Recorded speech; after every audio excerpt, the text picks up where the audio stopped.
తాకట్టులో ఉన్న బంగారాన్ని విడిపించి ఆ రోజు ఆన్లైన్ రేటుకే మేము కొంటాం. Sharma gold company.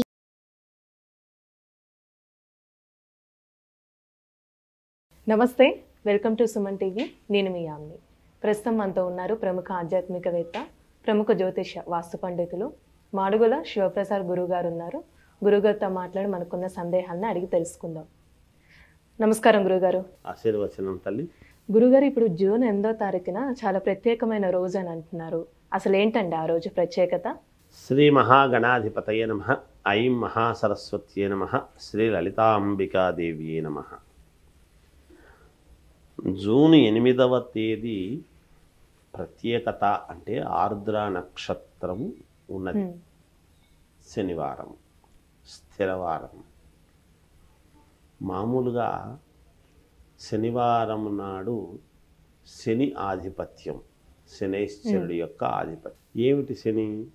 దేహపీడాకారకుడు, నోరు శని. మాట్లాడేటువంటి మాట నోరు మంచిదైతే ఊరు మంచిదవుతుంది అనేటువంటిది మనం మామూలుగా చెప్తాం. అలా మామూలుగా ఆ రోజు ఆర్ద్ర నక్షత్రం అంటే పరమేశ్వరుడికి ఇది ముఖ్యమైనటువంటిది. మనకు ఏది కావాలన్నా పరమేశ్వరుడి యొక్క అనుగ్రహము చాలా అవసరం. అయితే ఈ ఆర్ద్ర నక్షత్రం అనేటువంటిది మామూలుగా పిల్లలు పుట్టంగానే కొంచెం శాంతి నక్షత్రాలు అని ఉంటాయి. అటువంటి దాంట్లో ఇదొకటి ఆరుద్ర నక్షత్రం.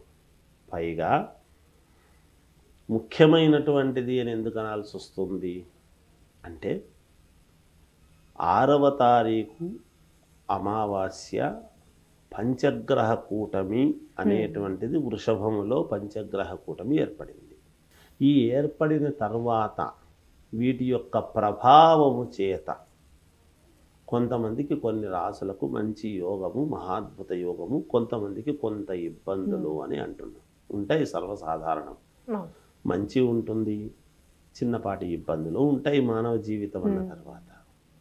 అయితే ఈ ఆరుద్ర నక్షత్రము ఈ పంచగ్రహ కూటమి తర్వాత వెంటనే వస్తూ ఉండేటువంటి శనివారము నాడు స్థిరవారము అని పేరు శనివారానికి.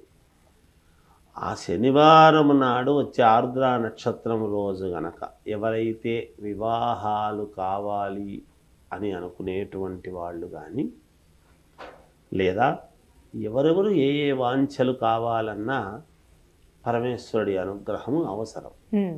సంతానము కావాలనుకునేటువంటి వాళ్ళు కానీ, లేదా ఉద్యోగ ప్రయత్నాలు చేసుకోవాలి అనుకునే వాళ్ళు కానీ, విదేశాలకు వెళ్ళాలి, ఎలాగైనా మేము అక్కడ ఒక మంచి జాబ్ చేసుకొని ఏదో ఇక్కడ తల్లిదండ్రులను బాగా చూసుకోవాలి, 10 రూపాయలు పంపించుకోవాలి, ఇవే కదా ఉన్నాయి మొదటి నుంచి.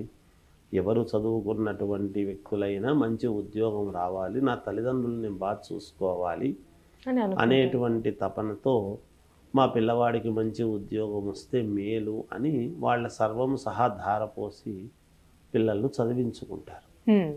చదివిన దానికి తగిన ప్రతిఫలం ఎప్పుడు? మంచి ఉద్యోగం వచ్చినప్పుడే. ఆ చదువుకు తగినటువంటి ఉద్యోగం ఎప్పుడైతే వస్తుందో తల్లిదండ్రులను బాగా చూసుకోవచ్చు అని పిల్లల యొక్క ప్రయత్నం కూడా ఉంటుంది. అటువంటి కోరికలతో ఉండేటువంటి వాళ్ళకైనా ఇక వివాహాలు చెప్తున్నాను కదా, ఎప్పటి నుంచో వివాహాలు కాలేదు, అనేక రకాల పూజలు చేస్తూ ఉంటారు. మామూలుగా మన కాలసర్ప దోషాలకు కానీ, కుజదోషం అంటే కానీ, మాంగళీయక దోషం అని కానీ, ఇటువంటి దోషాలు ఇవన్నీ ఉన్నాయి అంటే దోషాలకు సంబంధించినటువంటి పరిహారాలు చేసుకొని కూడా. ఎందుకు ఈ మాట అంటున్నానంటే అమ్మా, మామూలుగా కుక్కే సుబ్రహ్మణ్యేశ్వర స్వామికి వెళ్ళొచ్చాము గురువుగారు, పరిహారం చేసుకున్నాం గురువుగారు. అలాగే కాళహస్తికి వెళ్ళాము గురువుగారు, పరిహారం చేసుకున్నాము గురువుగారు, అయినా ఎందుకో కాలేదు. కొన్ని మొండి వైఖరితో ఉండేటువంటి జాతకాలు ఉంటాయి. ఎందుకుంటాయండి ఆ విధంగా? అసలు ఉన్న గ్రహస్థితులు, ఆ కీలకము, అవన్నీ కూడా ఉంటాయి. సరే, అవన్నీ చూస్తాము కదా, ఆ మొండి జాతకాలకు చేస్తాము కదా అంటే చేస్తాం. అయినా తృప్తి చెందనటువంటి ఉంటాయి. ఒక్కోసారి గ్రహాలు అవే కదా అనుకోవచ్చు, కానీ ఒకరొకరి లగ్నము ప్రభావము చేత ఆ లగ్న జాతకులకు ఆ ఉన్నటువంటి స్థానాలు వేరు కదా. ఏ లగ్నములో పుట్టారు, ఏ సమయానికి పుట్టారు, ఏమిటి అనేటువంటి ఒకటి. ఇవి కాకుండా పూర్వజన్మ కృతం పాపం వ్యాధి రూపేణ పీడ్యతే అని. ఇప్పుడు వ్యాధి అంటే రోగం అని కాదు, ఆ కర్మ ఫలితం. వ్యాధి అంటే కర్మ. పెద్దల నుంచి వచ్చేటువంటివి కొన్ని కర్మలు ఉంటాయి. ఆ కర్మల చేత కూడా కొంత వీళ్లకు మరి ఆస్తులు ఎలా అయితే పంచుకుంటారో, అనుభవిస్తూ ఉంటారో, ఆ కర్మలు కూడా వీళ్ళు కొన్ని అనుభవించాల్సినటువంటి అవసరము వచ్చి తొందరగా వివాహాలు కాక ఇబ్బందులు కొన్ని ఉంటాయి. అలా కొంతమంది తీవ్రముగా ఇబ్బంది పడుతూ ఉండేటువంటి వాళ్లకు కూడా ఇప్పుడు ఈ ఆర్ద్ర నక్షత్రము శనివారము నాడు గనక ఒక శివాలయానికి వెళ్ళి పరమేశ్వరుడికి రుద్రాభిషేకం, ఉదయము మామూలుగా నవగ్రహాలకు అభిషేకము, అలాగే పరమేశ్వరుడికి రుద్రాభిషేకం, రుద్రుడికి సంబంధించినటువంటి ఈ ఆర్ద్ర నక్షత్రములో వచ్చినటువంటి దాని వలన, పైగా పంచగ్రహ కూటమి అయినటువంటి తర్వాత వెంటనే ఒకరోజు తేడాతోని 8వ తారీఖు పరమేశ్వరుడి అనుగ్రహంతో వచ్చింది కాబట్టి ఆ రోజు ఎవరైనా మామూలుగా ఏ ఇష్టకార్యాలు వాళ్ళ మనసులో ఉండేటువంటి కోరికలు తీరటానికి శివాలయానికి వెళ్ళి రుద్రాభిషేకం చేయించుకుంటే చాలా మేలు. అంటే ఆ నక్షత్రంలో జన్మించిన వాళ్ళే చేయాలంటే లేకపోతే వేరే వాళ్ళు అందరూ కూడా చేసుకోవచ్చమ్మా. పరమేశ్వరుణ్ణి ఆ నక్షత్రంలో పుట్టిన వాళ్ళు మాత్రమే ఆరాధించాలి అనేది లేదు.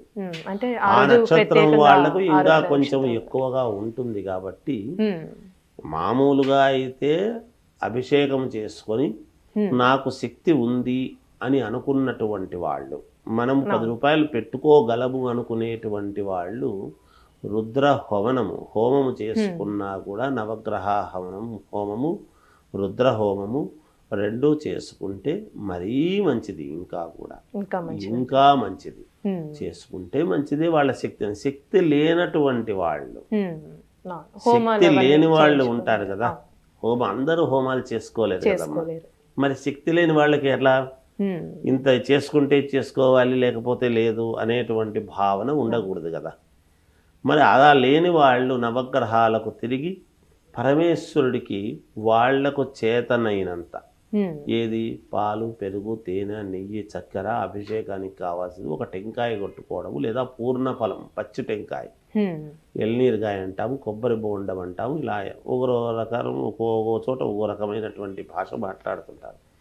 ఆ కొబ్బరి బోండం అనేటువంటిది తీసుకువెళ్ళి పరమేశ్వరుడికి సమర్పించుకుంటే కూడా పుణ్యమే. నవగ్రహాలకు తిరిగి చేసుకుంటే ఈ రుద్రుడి యొక్క ఆ రోజు ఎవరైనా సహజము కదా. పరమేశ్వరుని ఇప్పుడు మనం మహాశివరాత్రి నాడు మాత్రమే అభిషేకము అని, అందుకే నిత్యాభిషేక ప్రియుడు ఈశ్వరుడు. రోజు అభిషేకం జరుగుతుంది ఈశ్వరుడికి. కనుక ఆయనకు ఆ రోజు మనం ఏదో చాతనైనది తీసుకుపోయి ఎక్కువ చేసుకునేటువంటి ఇది లేని వాళ్ళు, చేసుకోగలిగే డబ్బులుండి చేసుకోగలిగినటువంటి వాళ్ళు ఏదో ఒకటి ఇచ్చి చేసుకుంటే చాలేననుకుంటే ఉపయోగం లేదు. శక్తి ఉండి చేయని వాళ్ళు తప్పు. అందుకనే కదా ఇప్పుడు బ్రాహ్మలు తెలిసి పరిహారాలు చేసుకోలేనటువంటి వాళ్ళు ఇబ్బంది పడుతుంటారు. తెలియక చేసుకునేటువంటి వాళ్ళది తప్పు లేదు. అందుకని తెలిసి చేసుకోకపోతే చాలా తప్పు. వాళ్ళు చేసుకునే ఇది ఉన్నప్పుడు, శక్తి ఉన్నప్పుడు చేసుకోవాల్సినటువంటిది ఇగో ఇది. హోమం చేసుకొని అభిషేకం చేసుకొని చేసుకోవచ్చును. ఇది చేసుకుంటే ఫలితాలు అనుకూలవంతముగా మేలు జరిగేదానికి ఎక్కువ అవకాశాలు ఉన్నాయని తెలియజేస్తున్నా. చాలా చక్కగా తెలియజేశారు గురుగారు. ఆ రోజు ప్రత్యేకత గురించి అలానే పరిహారం కూడా మాకు తెలియజేసినందుకు ధన్యవాదాలు మీకు. జయోస్తు. సుమన్ టీవీలో మీ పర్సనల్ అండ్ బిజినెస్ ప్రమోషన్స్ కోసం కింది నెంబర్కి కాంటాక్ట్ చేయండి.